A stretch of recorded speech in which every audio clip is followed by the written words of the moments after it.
Welcome, everybody, from far and wide. What if you're near and close, though? Do you get welcomed? Enjoy! This is Wisdom Wednesday. For what have you forgotten? I'm up here in Camas, Utah. It is 2:29 p.m. So grab your tea, light a candle, and come join in. I am at my dear friend Mandy's house, and I'm stoked to be here sharing. So enjoy the new scenery. I mean, so pretty. Speaking of Mandy, where are you, Mandy? Where are you?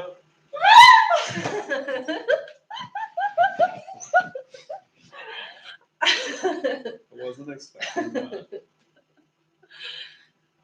Oh, Sniff, it's okay, girl. I know, when people jump out of nowhere, sometimes they give us the frights. So, Miss Mandy, would you introduce yourself? I guess you already know me, so I do. how should I introduce myself? I'm Mandy Brown, and I love to travel. I love to play and create art, and Kick-ass artist. I love, it sounds like I even love to travel. I just love adventure. I love learning new things and having new experiences and entertaining my curiosities and desires for expanded love that I experience in so many ways, whether it's playing with ladybugs outside. Ladybug killer.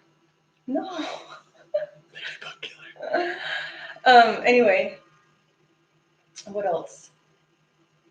I recently illustrated some children's books.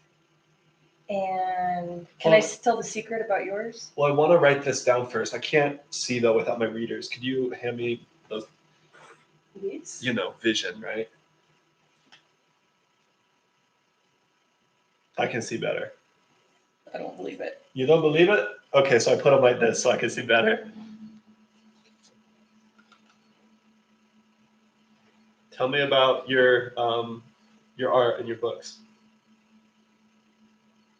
Well, what do you want to know about them? Exactly.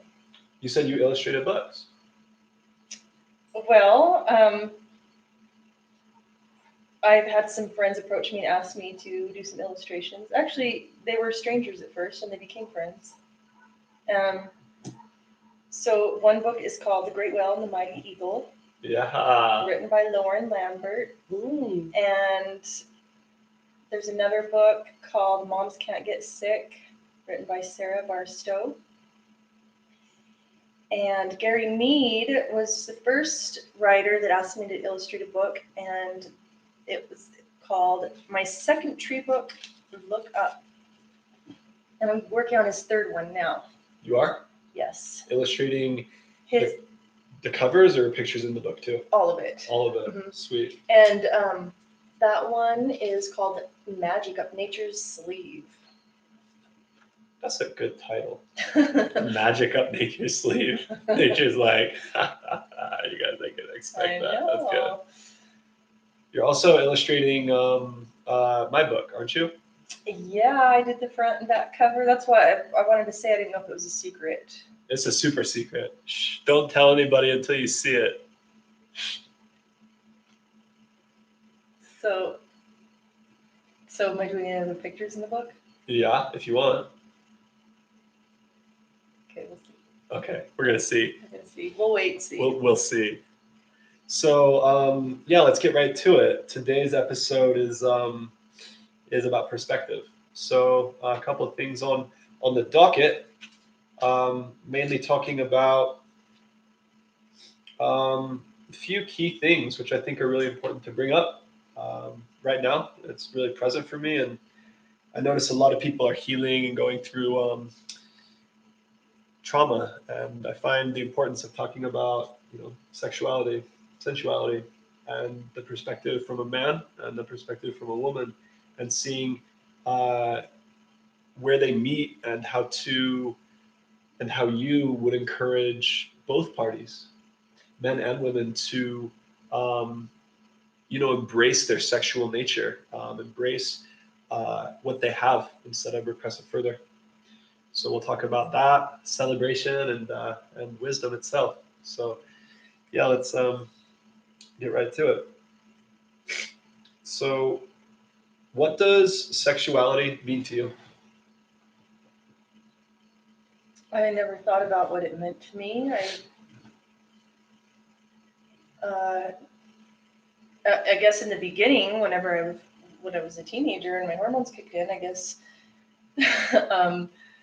yeah, it was just about sex. It wasn't about, didn't know anything about sexuality and sensuality, and I guess it was just an animal urge to be sexual. Now I see, how do I put it? I don't know. That's a weird word to me, I guess. Sexuality. Sexuality. Yeah, what does that mean? It doesn't have a meaning. It's just nature. Yeah, I think it gets a bad rap when people are overtly sensual, where it's like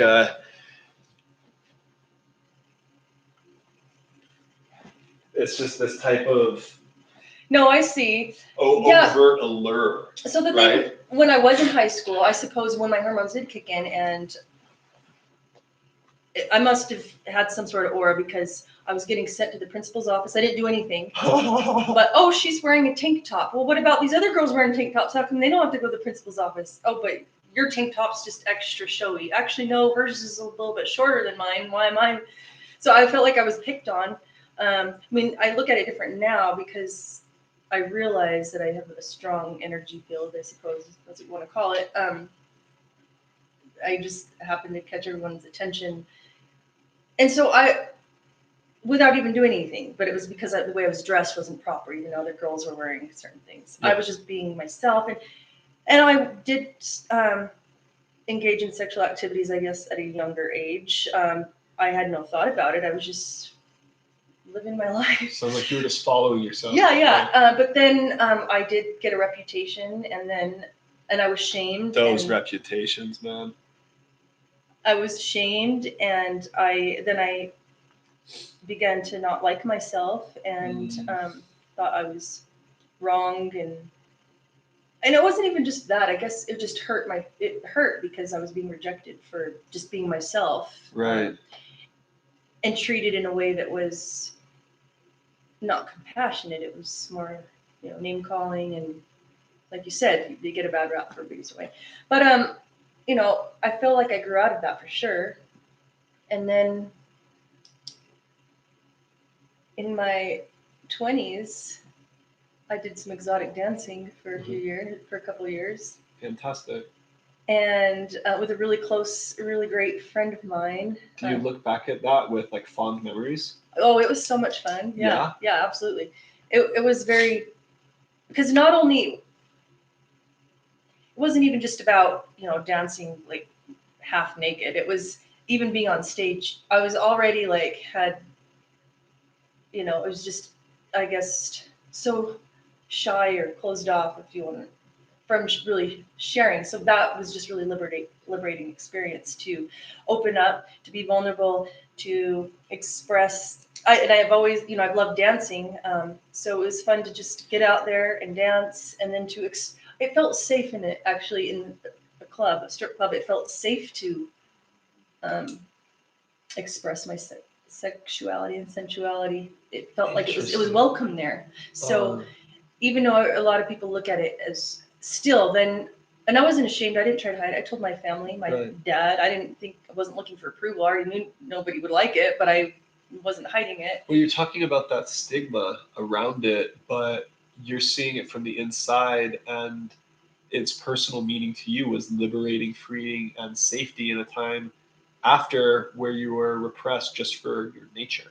Yeah, in school, repressed by kids, teacher, whatever, shamed upon, didn't feel safe, didn't feel welcome, felt rejected. Yeah, and then people think that, oh, the strip club's a bad, horrible, dirty, uh, unsafe environment. Well, I suppose it could be, depending on if you do drugs or drink alcohol or what kind of people you talk to. Just like anywhere, there's going to be these people and those people everywhere you go, whether it's, you know what I mean? When I say these people, I just mean people who want to harm and people who want to celebrate life. Right. So I was in a place where, yeah, it was celebration of life. Like, oh my gosh, I have this body and I have these feelings and I feel safe to express myself and I'm in the right place to do it, apparently. You bring up a good point about celebration and expression.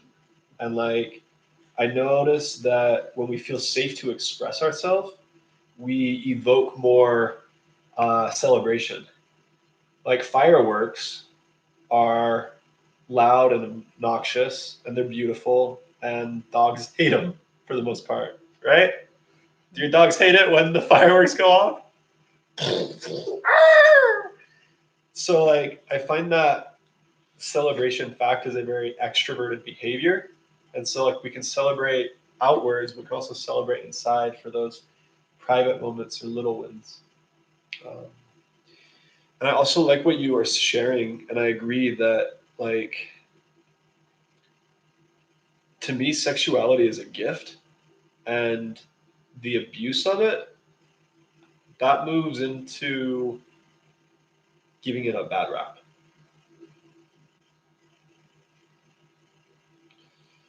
But it's interesting because sexuality is, or I'd probably even say sensuality more, is like your natural perfume, right? The sensual nature of a rose is different from that of a lilac, from that of, petunia, from a daisy, from a sunflower. They all give out a certain, you know, pheromone, a certain essence. So it's like represent your essence, but don't flaunt it. Mm. What do you think of that? Yeah, I mean, you see it in people and in women and men. There's people who have that natural sensuality expressing or not pushing it or Like flaunting a it. grace in Yeah. the way you move or speak. Yeah, you feel it. You feel what underlying somebody's body language. Focus, Alex. So,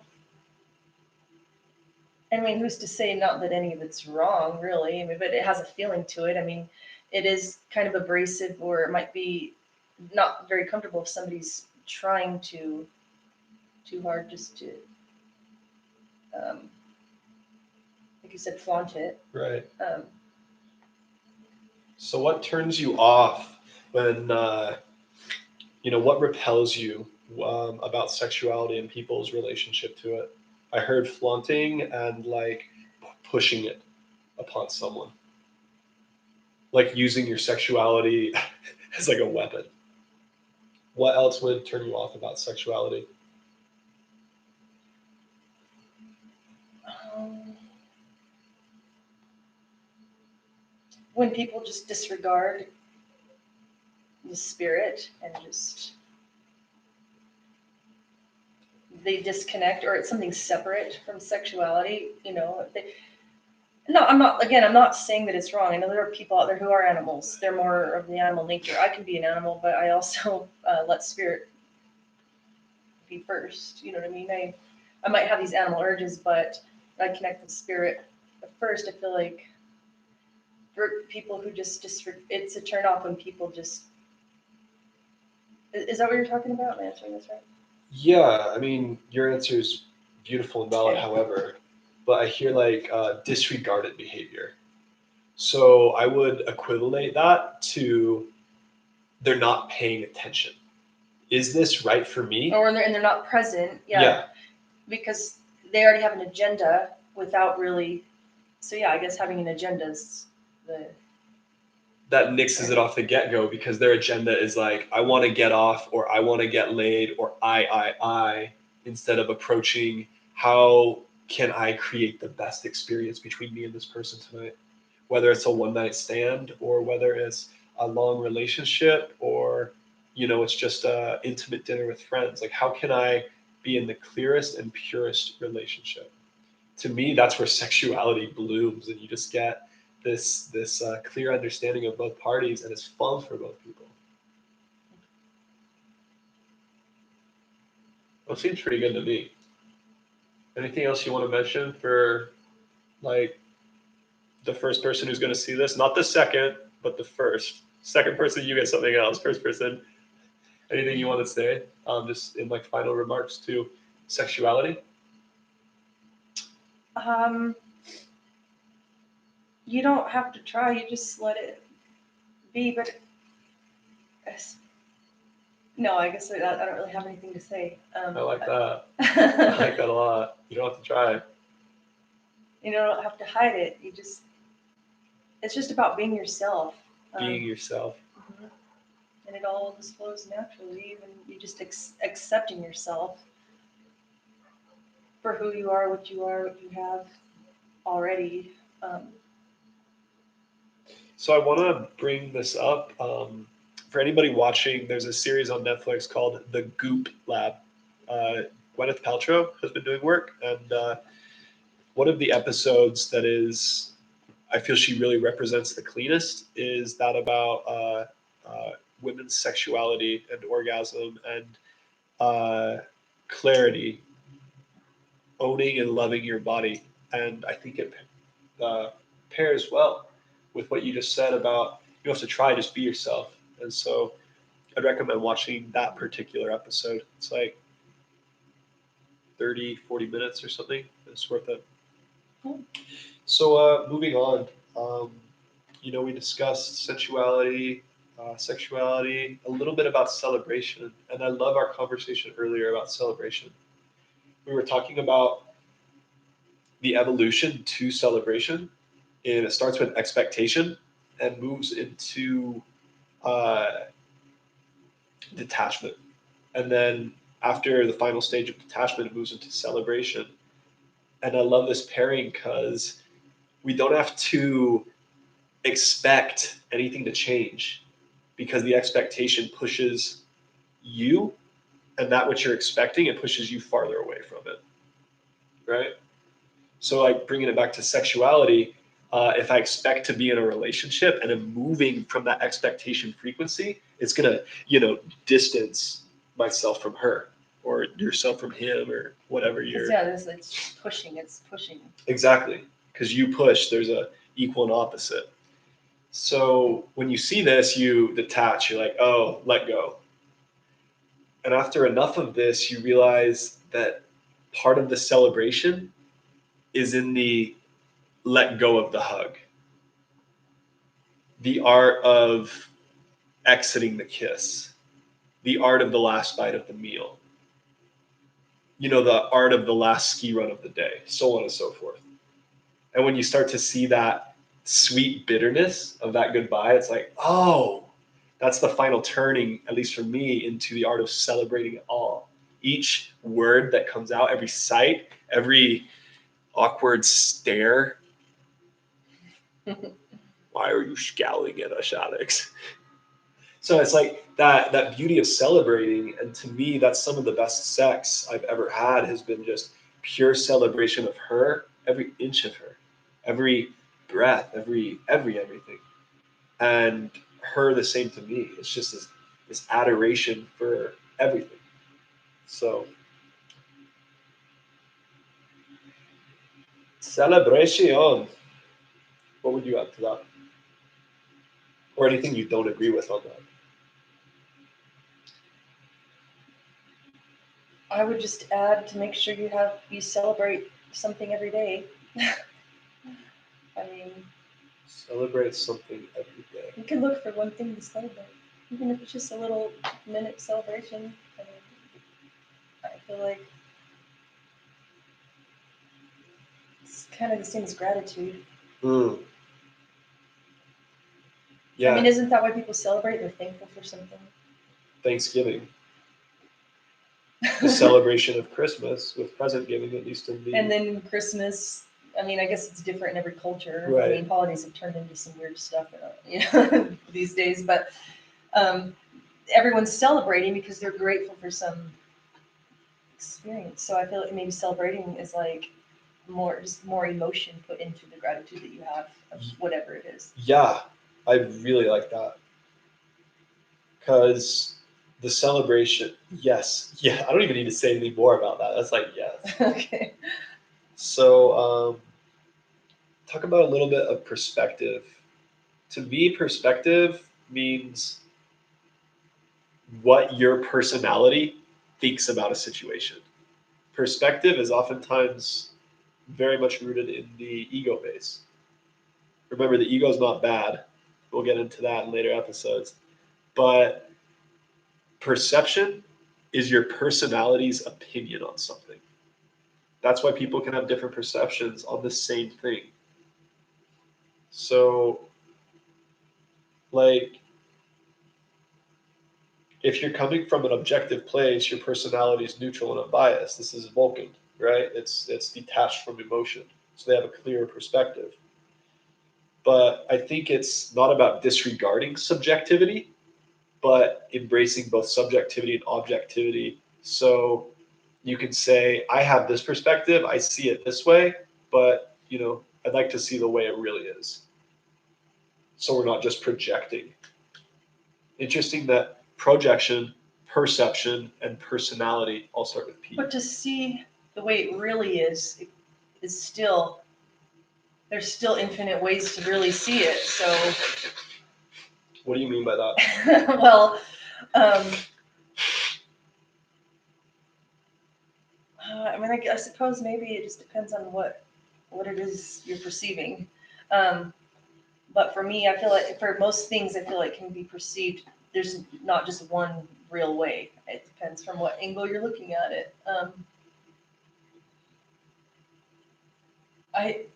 I've thought of life as like the movie The Never Ending Story. Have you ever seen the movie The Never Ending Story? Years ago. Yeah, it's a really old movie, but Yeah, it's good. And I think it was because was it last year? I don't know. Sometime I was I don't know. It came up that there's been times in my life, many times in my life, throughout my life, where I felt like I finally got it all figured out, whatever it all is. Whether but then one little thing can change. Even just one thought can change. One way of just looking at it slightly this way instead of straightforward. You could look at it from another angle, and it's all still. How am I trying to? I'm trying to say this in a way. I suppose it's a never-ending story because it's never ending. There's infinite possibilities, infinite perspectives, infinite realities. So okay, so to see it the way it really is, what does that mean? So, like, to expand on what Mandy's saying right now, you guys are watching here. We're having this perspective and also this perspective. So there's at least a triangle of perspective coming from us to you. And then whoever's watching this, there's at least one perspective coming this way. Then if I move here, that's a different reality than if I'm right there. If I'm right here, this is a different reality. So if you guys are paying attention, every vantage point, perspective, vantage is valid. But one of my favorite mathematical, understandings is that not every perspective is equal. This is why we learn math, to determine shit from shinola. So we can look and say, that's bullshit. That perspective, that's demeaning to the to the human spirit, or that perspective that we need fossil fuels to run our world. We need this stuff. It's like you can look at what perspectives are degrading. Okay, so when you ask the question, like, okay, what perspective, or how is it really? Yeah, how is it really? It's like, okay, well, what is your reality based on? Okay, it's based on something for us. I mean, it would be what is supportive to ourselves and our environment and the people around us. Sometimes I have so many layers of thoughts to get it all translated all into like. You're doing a simple great things. job. Okay, well, I feel like there's just so much in my head, and to try to get it out, I feel like I'm speaking vaguely. So yeah, okay. So to ask that question about reality, okay, my reality is based on what is supportive for and harmonious to my environment, my friends, my family, humanity, the earth. Even though that sounds very grand, but essentially I always seek to consider all beings in. Yeah, it's like you're moving from order, balance, harmony, and flow in what's nourishing for all beings In everywhere. reality being this physical body, because sometimes I can go other places with my consciousness, and that reality, and not everyone can see it, but it's still real. Right, because it's real for you. Yeah. So like, how is it really? Remember the last word there. That's key. Really, real. So how is it really? For that, I would say, what is real for me? And then listen to what is real for you. And then honor both that because it's real for us. But then notice what is the reality of the situation. So I'd say really is like tapping into the reality, what is actually happening. And if you're not going to let your opinions get in the way, you can make clear movement. If your opinions get in the way, then, you're projecting upon it. You're putting your perspective in the way. Just like someone can put their sexuality and force it on you, and it's like overt, and you're like, that is not attractive. Or they can hide it or hide their perspective, and you're like, come on, that's okay. Like, you can be you. I'd love to hear what you think. So for me, I'd say that realism is internal. Okay. Awesome. Yeah? Yeah.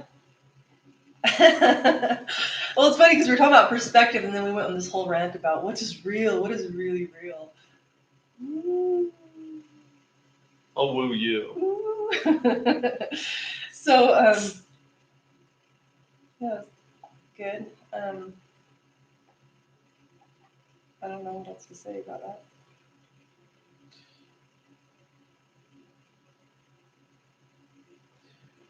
I think where perspectives meet is oftentimes where agreement is, right?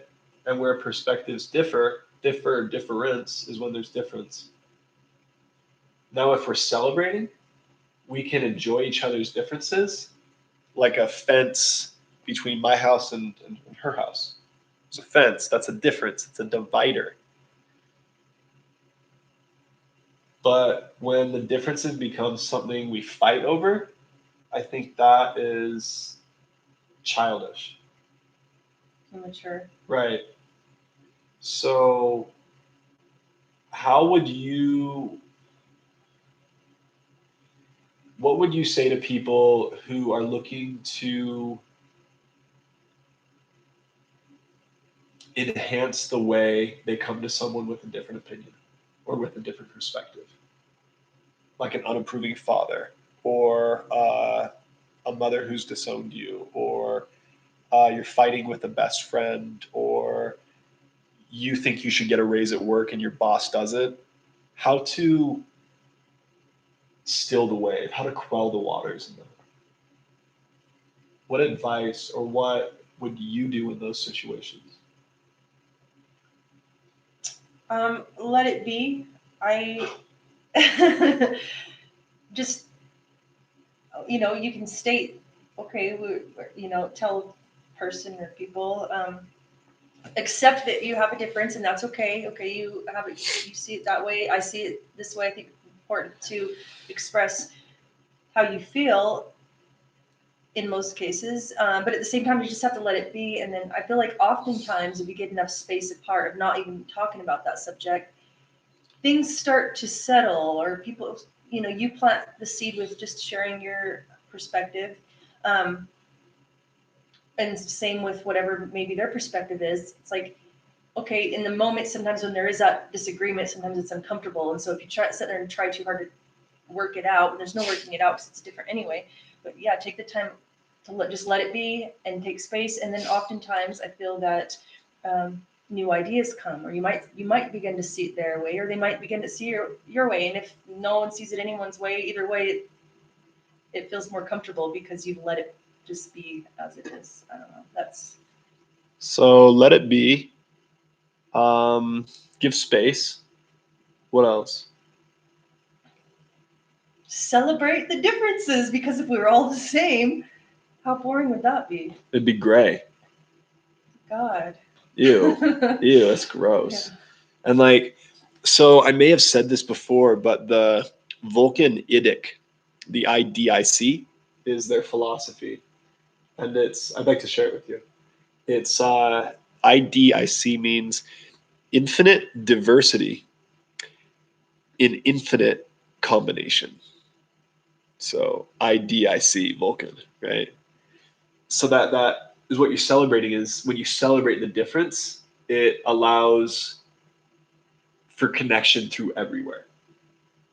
And have compassion too. I mean, I remember when I was more mature, when I was really immature, as a teenager, I was disgusted in people's, I had judgments about our differences, and sometimes I'd be disgusted in it.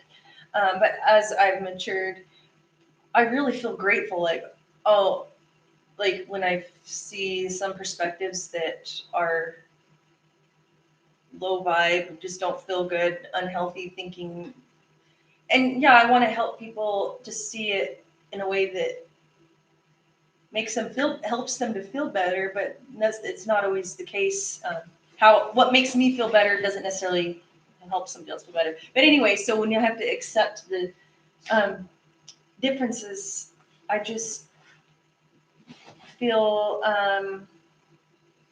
grateful that I am where I'm at. It's like, because then I see the contrast of like, I remember when I used to feel like that, or maybe I never did feel like that and I never want to. And I'm just like, oh God, thank God that I feel the way I do or see the way that I do. And I feel grateful and I celebrate the moment of my sanity or whatever it is that I feel that feels good. Gratitude celebration. Mm-hmm. That's a key point. I didn't realize that gratitude is key for that. Remembrance.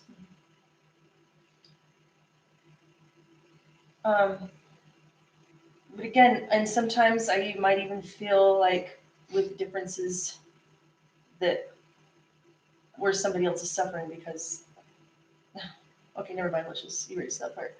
I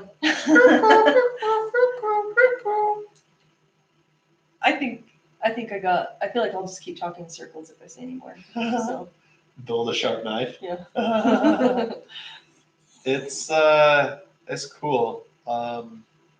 Yeah, to me, that remembrance of differences are there for a reason, but they don't need to be a reason to fight. So yeah, pray for the person, pray for yourself. Right. Send love, have some compassion, be grateful for yourself. To me, the word pray means this: purpose really aligns you. Purpose. Purpose really aligns you.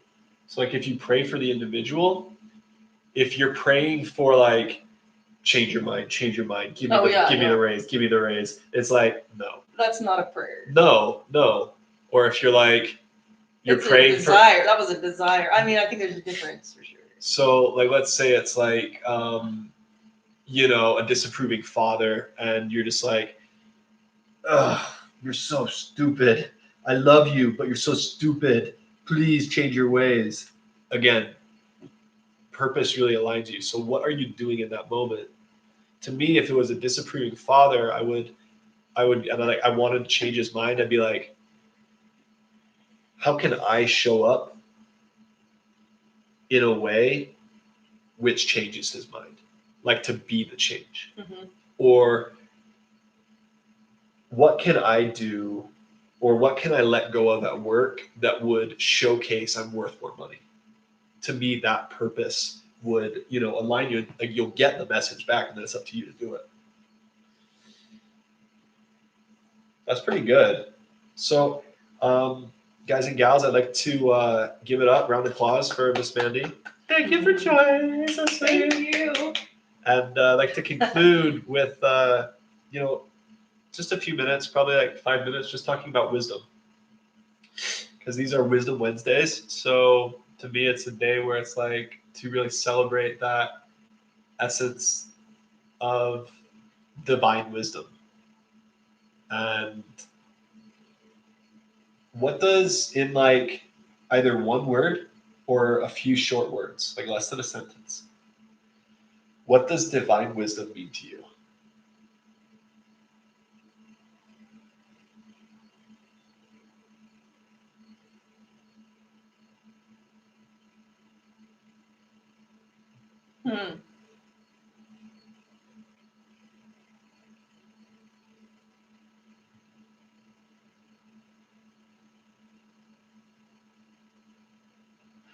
Living the gift of life. You said less than a sentence. That's good. So living the gift of life. I feel like can I say more? Or is that it? No. Okay. You can say more, but no. If it were me, I would say divine wisdom means the color purple. The color purple. That's right. I don't even know what that means. That's why it's divine wisdom.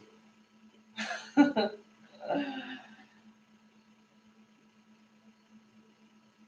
innate knowing. Innate knowing.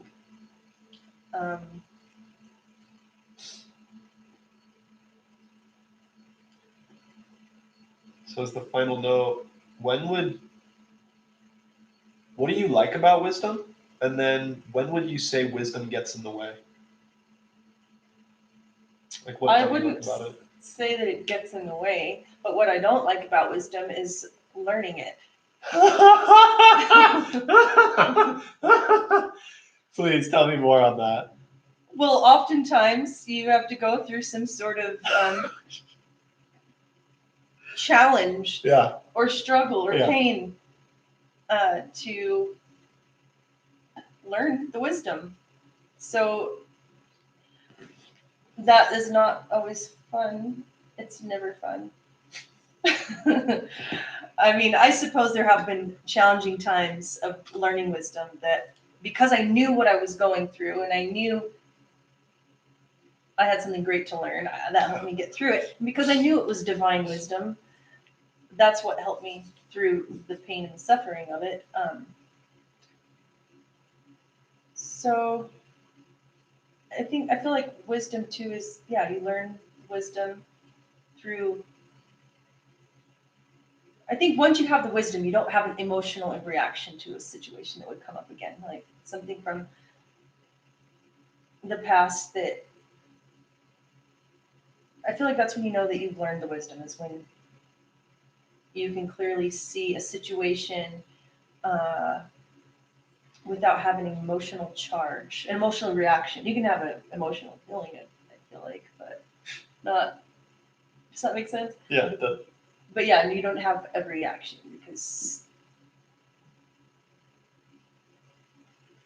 I feel like that is so vague because there's so much. But anyway, that's what I don't like about wisdom is the learning. And I kept talking. I didn't mean to keep going on. Would you like to hear my view on it? Yes.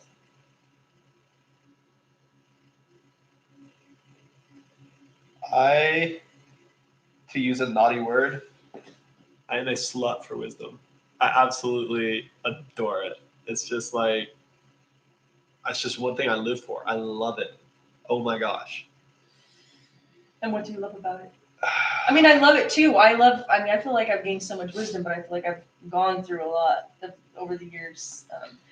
And now I'm grateful for the wisdom because I don't have to repeat those lessons over again. So that's the key. And I That's can share them with other people. exactly. That's why I love it, because it yields strength to my compass, and it helps me direct myself so I know how to move in any situation, any time, any place.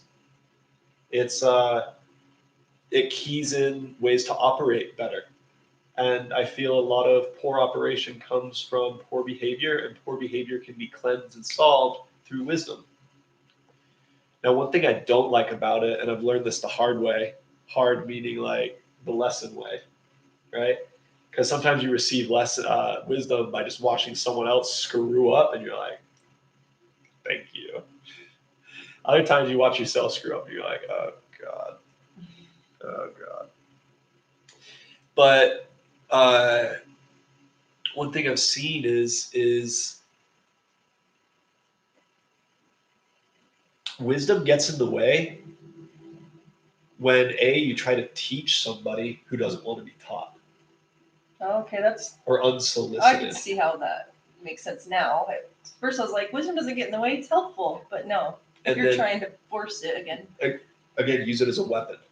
And then B, the one thing I don't like about wisdom would be in those times when you're speaking about it, when it should, but could be better used showing it. Like, this is where Zen masters, they talk about, here's a quote. The student comes to the Zen master and says, "Isn't it true that the hills and mountains are the body of Buddha?" And the master sighs, says, "Yes, but it's a shame we have to talk about it." So you talked about innate wisdom, innate knowing, and just that return to silence, return to the embrace of it all really yields something which doesn't need to be spoken about. Not that speaking's wrong, but it's like, again, overt sexuality, negatory. Uh, expectation kills celebration. Overt speech and preaching kills wisdom. So it's like this excess, this overt, it dulls the sharp knife. So um, yeah. so as we sign off for today, I'm just gonna look at this real quick. I wrote horrible things about her. No.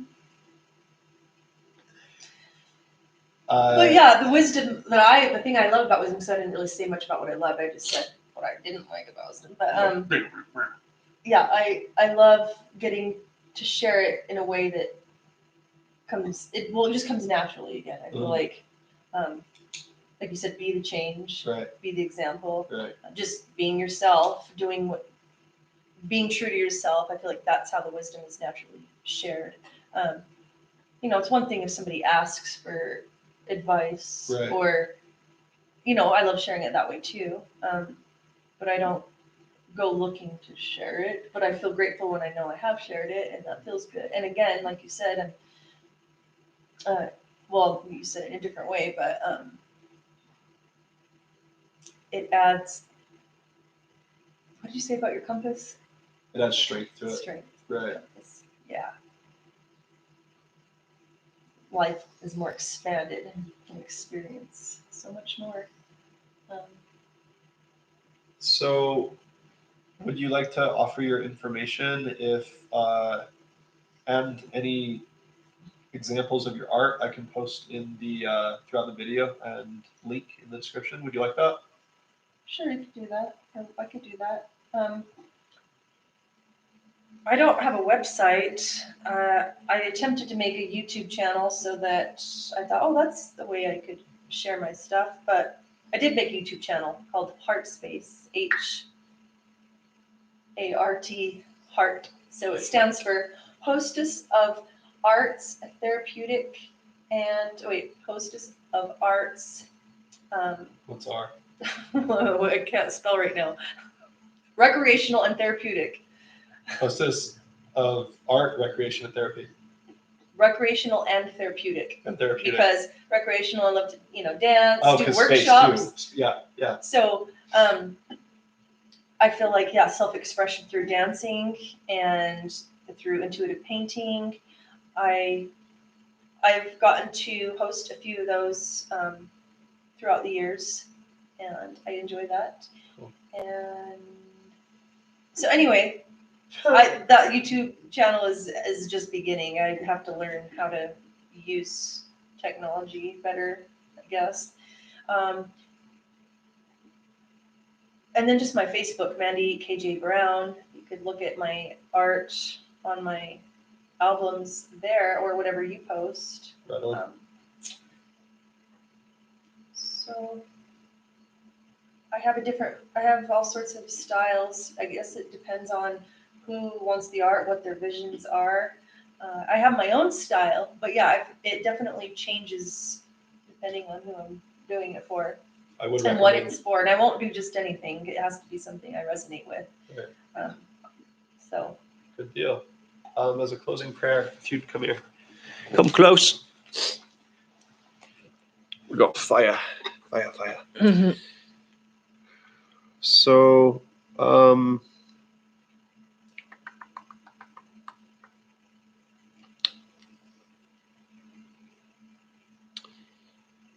you want to blow out the candle? But before you do, send a wish to all those who'd like the wisdom they seek, like it to come to them.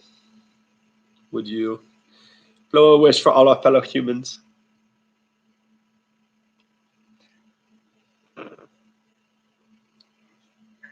Your belly just growled after you did That that. was my throat. Oh, your throat growled. My throat growled. I have kitty growls. Thanks, guys, for joining us. See you next time. Aloha. Aloha. No, you hang up. No, you hang up. Aloha. Hang up. No, you hang up. Oh, okay, we hang it up.